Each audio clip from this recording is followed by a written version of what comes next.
नमस्कार दोस्तों, कर्नाटक के कॉलेजों में मुस्लिम लड़कियों को हिजाब पहनने की जिद लगातार जारी है और ये मुद्दा अब राष्ट्रीय मुद्दा बन चुका है।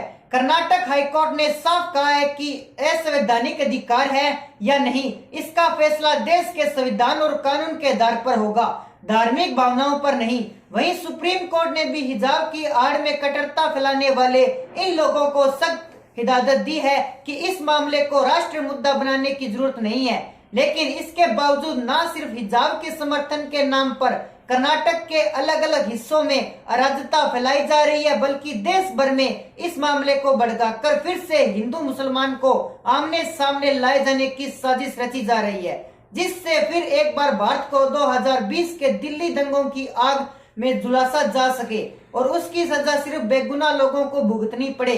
जिस तरह से दिल्ली में भड़के दंगे कट्टरपंथियों के भारत विरोधी का फाइनल आउटपुट था, वैसे ही साजिश अब हिजाब की आवड़ में भी रचा जा रही है और इस साजिश को अंजाम देने के लिए मोहरा बनाया गया है कर्नाटक की मुस्लिम लड़कियों को, जहां से ये पूरा विवाद शुरू हुआ या फिर कहा जाए शुरू करवाया गया। देश में जो लोग इसे मेस हिजाब का मुद्दा समझ रहे हैं, हिजाब को मुस्लिम लड़कियों की चॉइस बताकर रोना गाना मचा रहे हैं, उन्हें यह बात जाननी बहुत जरूरी है कि दरअसल ना तो ये मामला हिजाब का है और न ही ये मामला मुस्लिम लड़कियों के अधिकारों को दबाए जाने का है। यह एक भारत विरोधी एजेंडा है जिसके लिए यह पूरी साजिश रची जा रही है और इस साजिश को किस तरह से अंजाम दिया गया है उसकी पूरी प्लानिंग का अंदाजा भी हो गया है। दरअसल 10 फरवरी को एजेंडा पत्रकार विजय पाटिल ने एक ट्वीट साझा किया, जिसमें देखा जा सकता है कि हिजाब को लेकर ये ड्रामा जनवरी से नहीं बल्कि साजिश का जमीनी कार्य सितंबर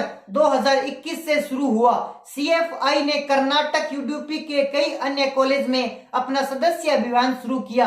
जब सितंबर में सीएफआई ने अपना सदस्यता अभियान शुरू किया, उसके ठीक एक महीने बाद हिजाब विवाद की शुरुआत करने वाली 4 मुस्लिम लड़कियों ने भी अपने ट्विटर अकाउंट्स खोले। इन चारों लड़कियों का नाम आलिया सादी, आयशा हजरा और मुस्कान है। इन 4 लड़कियों में से सिर्फ एक लड़की आयशा को छोड़कर सभी अक्टूबर 2021 में ट्विटर से जुड़ी और आयशा ने नवंबर 2021 में ट्विटर पर अपना अकाउंट बनाया। इसके बाद इन लड़कियों ने कैंपेन में हिस्सा लेकर सीएफआई के एजेंडे को बढ़ावा देना शुरू कर दिया। 4 महिलाओं जिन्होंने कॉलेज में हिजाब प्रतिबंध पर सवाल उठाते हुए अदालत में याचिका दायर की है। 4 लड़कियां जिन्होंने कॉलेज में हिजाब प्रतिबंध पर सवाल उठाते हुए अदालत में याचिका दायर की है, इन्होंने अपनी प्रोफाइल पर खुद को हिजाब प्रतिबंध पीड़ित यानी हिजाब बैन विक्टिम रूप में बताया है। लेकिन जैसे ही ये तस्वीरें वायरल होने लगी तो हिजाब विवाद को शुरू करने वाली छात्राओं में से एक मुसलमान छात्र ने इस बात से साफ इनकार कर दिया कि यह छात्राएं पहले से सीएफआई से जुड़ी नहीं थी, बल्कि हिजाब विवाद के इस संगठन के संपर्क में आए। अब मैं आपको एक बीबीसी की रिपोर्ट दिखाता हूँ। 22 जनवरी 2022 की बीबीसी की एक रिपोर्ट, जिसे यूडीपी हिजाब विवाद कॉलेज में हिजाब पहनने के लिए भारतीय लड़कियों की लड़ाई इस नाम से प्रकाशित किया गया है। बीबीसी के इस आर्टिकल के इंटरव्यू में अल्मास ने साफ कहा है कि वो सीएफआई की सदस्य नहीं बल्कि उसके संपर्क में हिजाब पर विवाद शुरू होने के बाद आई है। ऐसे में जो भी आपकी राय हमारे कमेंट सेक्शन में जरूर बताइए। साथ ही हमारे चैनल को कर लीजिए सब्सक्राइब ताकि हमारे नए नए अपडेट्स आप तक पहुंच सके। जय हिंद, जय भारत।